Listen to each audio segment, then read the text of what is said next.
कई दिनों से पुलिस एक मौलाना साहब को तलाश कर रही थी। मौलाना साहब मिलते हैं और उनका जो मोबाइल है, उनसे पूछा जाता है कि मौलाना साहब आपका मोबाइल कहाँ है? वह समझते हैं कि मोबाइल की सारी चीज़ें डिलीट हो चुकी थी, लेकिन मोबाइल में कुछ ऐसा जो फीचर होता है, उन्हें पता नहीं था, जो इनर मेमोरी में होता है, जो कि आप जो चीज़ आप देखे होते हो, वो इनर मेमोरी में बिल्कुल ही फिल अप हो जाता है और वहाँ वहाँ पे डिलीट करना उसको काफ़ी मुश्किल हो जाता है। कोशिश की तो इंटरनेट पर जो देखी हुई चीज़ें होती है वह उसकी इनर मेमोरी में था और पता चलता है कि मौलाना साहब तो गंदी फ़िल्में, पोर्न फ़िल्में, ब्लू फ़िल्में देखा करते थे। जो गंदी फ़िल्म उसमें दिखा था, उनके पास छोटे-छोटे बच्चे पढ़ने के लिए आते थे, वह सब चीज़ उनको भी दिखाया करते थे। यह कहानी कहाँ की है, कौन थे और आखिरकार उस मौलाना की पोल कैसे खुली? फिलहाल अब क्या हो रहा है और भविष्य में उस मौलाना के साथ क्या-क्या होने वाला है? दरअसल बच्चों को जो मौलाना जो बच्चों ने पुलिस को मौलाना के बारे में बताया था और मौलाना ने बच्चों को डराते थे और कहते थे कि अगर तुमने ये सारी बातें अपने घर पे बताया तो मैं एक जादू है, जिन्नत है, उसे मैं तुम्हारे घर भेज दूँगा और तुम्हारे अम्मी और अब्बू को हमेशा के लिए मार डालेंगे और इसीलिए बच्चे को वह शांत डरा के रखते थे और यह जो सच्ची घटना है वह है उत्तराखंड प्रदेश का एक जिला है उधम सिंह नगर। उधम सिंह नगर का एक जिला है रुद्रपुर। यहाँ पर एक गांव है मलसी। इसी गांव में एक परिवार था। उस परिवार की एक लड़की थी जो कि अभी मौलाना साहब से मस्जिद से पढ़कर आई थी और लड़की गुमसुम सी रहती थी। उसके परिवार वाले काफी परेशान हो गए थे। उसकी माँ ने पूछा कि बेटा क्या बात है, तुम इतने गुमसुम और इतनी परेशान क्यों हो? लेकिन लड़की कुछ बोलती ही नहीं थी। माँ ने लड़की को अपने पास बुलाया और प्यार से बैठाया और उससे प्यार से बातें करने लगी कि बेटा क्या बात है, जरा मुझे बताओ, तुम क्यों परेशान हो? लेकिन कुछ लड़की बोल ही नहीं पा रही थी। वह बच्ची माँ ने उस बच्ची से बार-बार पूछा और साथ में बैठाया, लेकिन वह लड़की कुछ भी माँ को नहीं बताने को तैयार थी। तब माँ ने सोचा कि चलिए इसके थोड़ा दोस्तों से बात किया जाए और जब माँ उसके दोस्तों के पास जाती है और इस विषय में उसके दोस्तों से पूछताछ करती है, तो उसके दोस्त भी बिल्कुल चुप हो जाते हैं और कुछ भी बोलने और बताने के जो है मूड में नहीं होते हैं। माँ काफ़ी घबरा जाती है। माँ अपनी बेटी को बुलाती है अपने पास और महिला की जो बेटी है वो घबराने लगती है।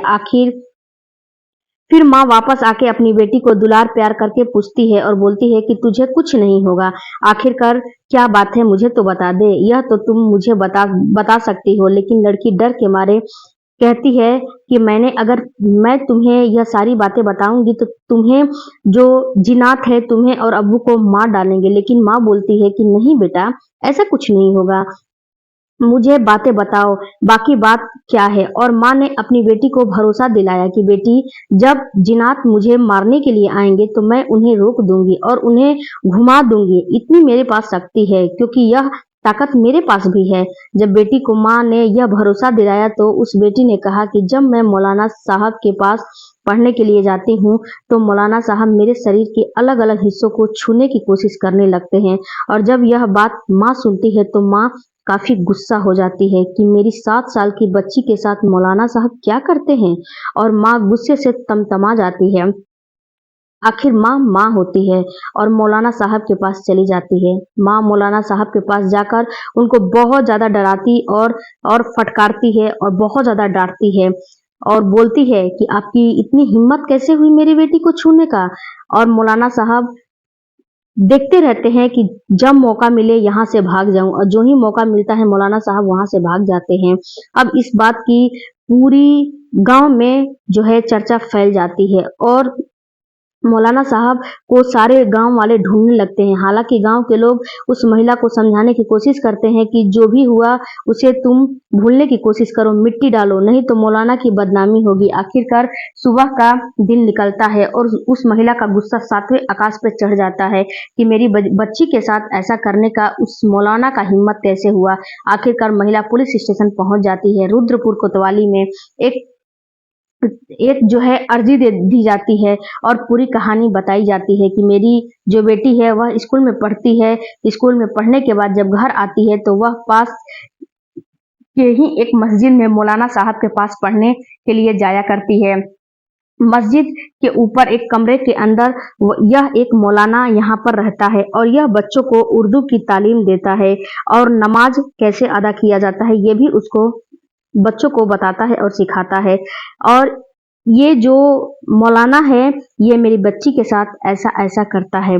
तब जो जिले के एसपी होते हैं उनके पास थानेदार ने तहरीर दी और मुकदमा दर्ज हो जाता है और यहाँ के जो एसपी होते हैं मंजूनाथ टीसी वह 18 सदस्य सीट का गठन करते हैं और थाने और जानने के लिए कोशिश करते हैं कि आखिर बात की में कितनी सच्चाई है और यह बात कितनी गलत है।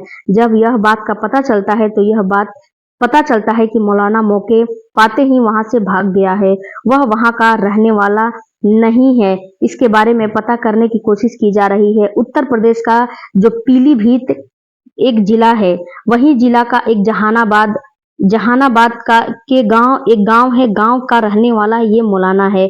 यह इससे पहले एक दूसरी जगह नौकरी करता था, वहां पर मस्जिद में आमदनी कम होने की वजह से उस नौकरी को यह छोड़ दिया था। उसके बाद यह उत्तराखंड के गांव में जाकर वहां पर यह ज्वाइन कर लेता है और नमाज पढ़ने के साथ साथ पढ़ाने के साथ साथ पढ़ने भी लगता है और वहां पे कमरे में रहता है। मोहल्ला के कुछ बच्चे को अरबी वगैरह पढ़ाया करता है। मौलाना जो होता है वह तालीम भी देता है उर्दू की और इसके लिए पुलिस की टीम लग जाती है और मौलाना साहब को पकड़ लेती है और मौलाना साहब पकड़ाने के बाद मौलाना साहब से पूछताछ होने लगती है कि आखिरकार कहानी क्या है। यह तो मौलाना ने बिल्कुल ही इत्मीनान से सारी बातों को झुठलाने का कोशिश किया, लेकिन मौलाना का जो मोबाइल था उसको पुलिस जब्त कर लेती है और उसको ट्रेस करने के लिए कोशिश कर रही थी, लेकिन मौलाना का मोबाइल बंद था। लेकिन मौलाना को यह नहीं पता था कि जो उसने मोबाइल में देखा था वह तो ऊपर से डिलीट कर दिया था, लेकिन कुछ ऐसे फीचर भी होते हैं जिसमें कि जो हिस्ट्री होती है, जो हिस्ट्री में देखा गया चीज होती है वह उसमें सेव हो जाती है। पुलिस के पास बहुत सारी तकनीकी ऐसी भी होती हैं जिससे कि पुलिस हर चीज का पता लगा लेती है और पुलिस ने उसके मोबाइल को जब देखा खंगाला तो उसमें यह पता चला कि मौलाना साहब को पोर्न फिल्म और गंदी फिल्म ब्लू फिल्म देखने की आदत है और वह मौलाना साहब देखा करते थे। पुलिस ने कुछ बच्चों को अपने पास बुलाता है और उस बच्चों के साथ साथ जितने भी बच्चे उस बच्चों के साथ जितने भी बच्चे आए थे उससे सख्ती से पूछताछ पुलिस करती है। तो पता चलता है कि जो 5 साल से लेकर 10 से 12 साल के बच्चे जो तालीम की शिक्षा लेने जाते थे, जिन बच्चों की उम्र 10 से 12 साल थी उनको बहुत कड़ाई से यह तालीम की शिक्षा देता था। जिन बच्चों की उम्र 9 साल के ऊपर होती है, खासकर लड़के, उनके साथ वह बहुत सख्ती से पेश आया करता था और उनमें से एक एक चीज को बारीकी से पूछता था कि तुमने ठीक से याद किया है कि नहीं। और इस बात के आसपास के लोगों में बड़ी तसल्ली और बड़ी चर्चा होती थी और बच्चों को अच्छे से उर्दू में पढ़ाया लिखाया करता था। लड़कियों के लिए भी यह था, जो 8 साल के ऊपर की लड़कियां होती थी जो थोड़ी समझदार थी, अगर किसी बच्चे के साथ कुछ ऐसी हरकत करने की कोशिश करे तो वह जाकर अपने घर पर बता सकते थे। तो ऐसे उसमें उन बच्चों के साथ वह होमवर्क भी दिया करता था और उनके साथ भी अच्छे से पेश आया करता था और उनको 10 से 15 मिनट में पढ़ा लिखा के जो भी करना था वहां पे काम खत्म कर देता था और उनको उनके घर भेज दिया करता था। लेकिन जो बच्चे 5 से 7 साल के बीच में होते थे उनको, खासकर से बच्चियां, उनको अपने पास रखता था और उनसे बड़े प्यार से अच्छे से बातें करता था। साथ ही उनको बारी बारी से अपने एक एसी वाले कमरे में बुलाता और उन लड़कियों को एडल्ट फिल्में दिखाता, गंदी फिल्में दिखाता, पोर्न वीडियो दिखाता और दिखाने के बाद जो जो उस वीडियो के अंदर होता था कुछ कुछ वैसे ही हरकत करने की कोशिश करता था। लड़कियों के साथ लगभग 1.5 से 2 महीने से यह सब ऐसा ही चल रहा था और सब बच्चों से यह कहा गया था कि अगर किसी ने भी घर जाकर बताने की कोशिश की तो तुम्हारे साथ क्या होता है ये तुम्हें भी अंदाजा नहीं होगा। जो मेरे पास जिन्नत है उसके पास जादू है और उन जिन्नतों को छोड़ देगा। तुम्हारे घर जाएंगे वो लोग, तुम्हारे मम्मी पापा तुम्हारे घर वालों को वो लोग मार डालेंगे, उन्हें बहुत नुकसान पहुंचा सकते हैं। छोटी बच्ची के दिमाग में, दिल में इस तरह का डर बैठाया गया था, वह जिन्नतों से डरने लगते हैं। और यही कारण था कि कई दिनों से, यानी कि 1.5 से 2 महीने से लगातार यह सारी चीजें उन लोगों के साथ हो रही थी, लेकिन घर पे ये लोग नहीं बताते थे, केवल डर के मारे अपनी मम्मी पापा से कुछ भी नहीं बताते थे।